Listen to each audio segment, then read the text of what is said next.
Hey YouTube, it's Steve again with Rescape 2.0. Gonna make a quick video today. Again, it seems like every video I make is a continuation of the last video.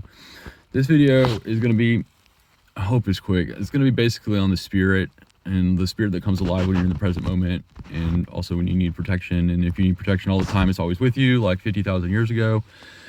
And going back again to how if you stay in the present moment long enough, you find, you can only find truth in the present moment. And if you stay in the present moment long enough, you'll find the truth that you have psychic abilities. And that back then, since they were always in the present moment, they never lost their psychic abilities. And then you have all the, if you check out the video Outside the Matrix, I gave a few ways about how that went about how they didn't need governments because everybody knew when people were lying, and like if someone was going to try to do something to you, how you'd immediately know, like as soon as they thought it. And then if someone did something wrong, the whole community would know immediately exactly what time because they're all in the present moment. Okay.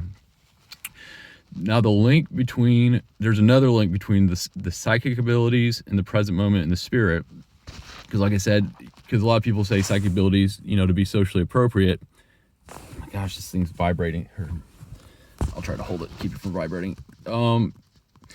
To be socially appropriate, when people want to talk about psychic abilities, they'll call it intuition. And how in the present moment, since you can't see the next millisecond, the only way you'd really be able to function is by making intuitive decisions or decisions based off the feeling of that moment. So what you have here going down the rabbit hole, you have intuition, and then you have intuition in the present moment, which you can kind of think and be like, okay, that makes sense, because how else would you, be able to function there? And then you've got the psychic abilities, which are just like intuition purified. And now there's specific things you can do with your mind, that they knew how to do with common sense. And some of us today know how to do because they're just gifted, or, people like in my situation that just stumbled upon it and had to do a lot of training, and gets better and better. Now, and then the third, so intuition to psychic to spirit, and then just the way intuition and psychic abilities blur together, the psychic abilities and the spirit blur together. Now, when you think psychic abilities, you largely think the mind, like went way back a few videos ago, how I said logically, if you can understand there might be a possibility of chi that you can move around with your mind, then the question becomes, what do you move around? Can you move your mind around independent of chi? And then that might indicate psychic abilities, assuming the chi is real based off what they say it is. So that's a mind thing, but then there's all sorts of abilities that the spirit can do too. And unfortunately, I can't talk about them because in my training right now, I'm just now starting, because like you do physical to access the mind. Once your body's relaxed, your present moment, you access the mind. And once the mind's relaxed, you access the spirit. But in my training, I'm still getting to the point, I'm still trying to relax my mind. So I'm starting to get to the point where I'm accessing my spirit, but not enough to really tell you exactly how all that works. So I don't know anything, hardly anything that happens on that level. But what I can tell you about 50,000 years ago, I can be like calculus. I can't get there, but I can tell you the properties it would have if you do go there. And one of the things is the psychic blends with the spirit, and that the communities of people that understand each other and have connections. So like the hunters know when the village is in trouble, and family members know when each other are in trouble because they're bound by their love, which is naturally a spirit thing. And then like how everybody knows who's telling the truth or not. And those all sound like mental things, but once they blend into the spirit thing, what you have, and the most obvious example is when I talked about how you've got a pack of lions and a pack of humans, and how on earth would a pack of humans ever be able to survive one lion, besides a whole pack of lions. And, this is assuming, because once you're in range of the lions, they can outrun you. At least for us, they can outrun us. And so basically, if any person alive now was back then, if the lion wanted to eat you, it would eat you. So but that couldn't happen back then. So, sorry. Okay. And then I went into Caveman Strength 1 about how they could survive getting attacked, and Caveman Strength 2 about how they had some strategies of actually killing animals if they needed to kill them, so they didn't necessarily have to run away. And then how that worked in the present moment, instantaneous, and how they process everything. But the problem is, if let's say you have 5 humans and 5 lions, I don't know how the lions work because this isn't about the lions, but I can tell you with the humans, the thing like you play chess, you can see moves ahead and do strategy and all that, but when you're in the present moment, there's no moves ahead, it's intuition. But what happens when you have the psychic connections with the people, the intuitive psychic connections, like I said, how they had different ways to communicate, and one of them included psychic abilities. Well, what happens, and again, they're all in the present moment, so all their spirits are activated, and they're all in a group, and now they're not just each, like one person fights for their survival and the spirit activates, but if a group of people are in that situation, the spirit activate, each of their spirit activates. And here we go, I'm going to make it a religious channel. But the other thing that happened is when your spirit activated, the spirit is always in direct contact with God.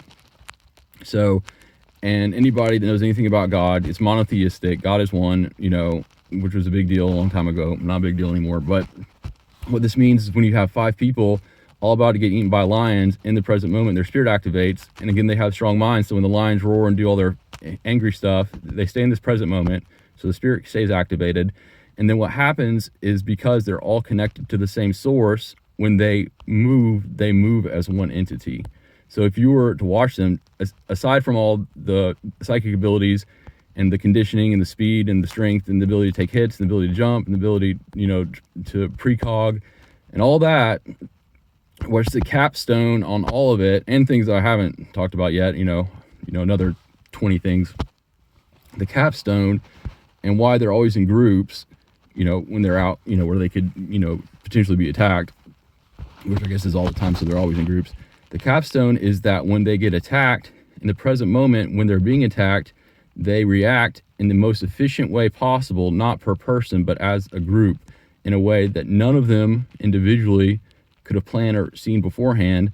And when you have that intuitive thing, you're making decisions at the intuitive level, when you have all their spirits combined like that, the intuitive decisions made by each of them is taking into account exactly what's happening with each of the others.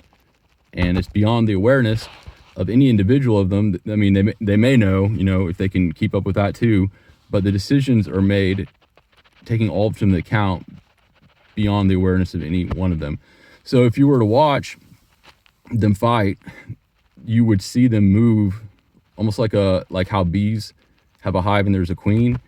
They would be the bees, and then God would be the queen. And their spirits would know exactly what to do, because spirits have instantaneous perception and, precog and all that stuff. And so, and again, I don't know exactly like step by step how that would look, but basically, if there's a pack of humans and a pack of lions, by the law of averages and the probability of all the atoms and entropy and all that, there is at least one possibility of survival. Sort of like Doctor Strange and Infinity Wars, where he's like, he saw like 14 million possibilities and they survived one. Well, there's always that one, and the factor is always the one. Sometimes it has to be extremely complex, time-consuming string of actions to get to the point, to line it up, to get all the numbers, get all the numbers on the safe, to open up the safe or whatever. And God can see exactly where that is and how long it takes to get there and how to get there.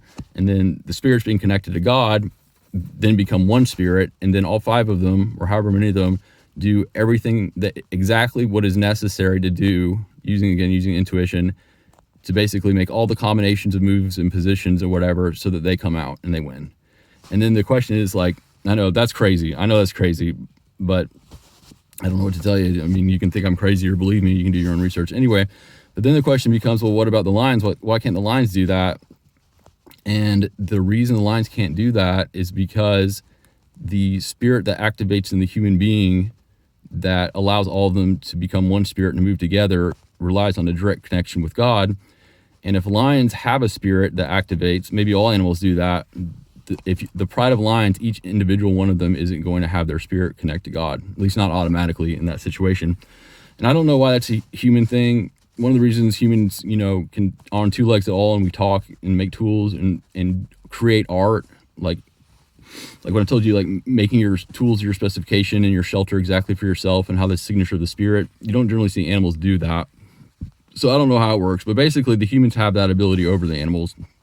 And the level of cooperation goes beyond cooperation. It's like I have 5 fingers and I have 1 hand, and they were 1 hand at that point. To them, they were all the same thing. And physically that can't happen, but spiritually that can happen. So if you're in the present moment and you have your spirit and all of them combine together, and how do they do that? It's because God is one. So when all their spirits connect to God, they can become one spirit, because God is one spirit. Take that however you will. So anyway, this is Rescape. 2.0. I don't know what I'm going to call this. Again, I understand if you're like an atheist out there and don't believe me, I completely understand. It's not a big deal. But for those of you who think it's a possibility, go ahead, do your own research, and you can leave a like or comment what you think, and I will see you guys later.